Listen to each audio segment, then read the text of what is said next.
विकाराबाद जिले के तांडूर टाउन के तुलसी नगर इलाके में व्यापारी नागेश 36 साल मालिक अशोदिया शोरूम अचानक कल हमले के बायस अपने मकान में गिर गए। इस वाक़े से खौफजदा इनकी बीवी रोते हुए मदद के लिए चीख व पुकार करने लगी।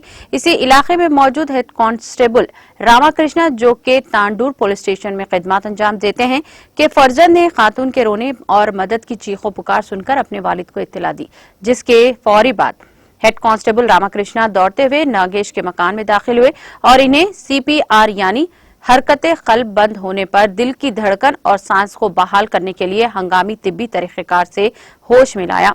जो ही नागेश की हरकते कल्ब बहाल हुई, इन्हें फौरी तौर पर कार के जरिए एक मुकामी खानगी हॉस्पिटल मुंतकिल किया गया और मुंतकिली के दौरान भी हेड कांस्टेबल रामाकृष्णा बदस्तूर CPR का अमल जारी रखा।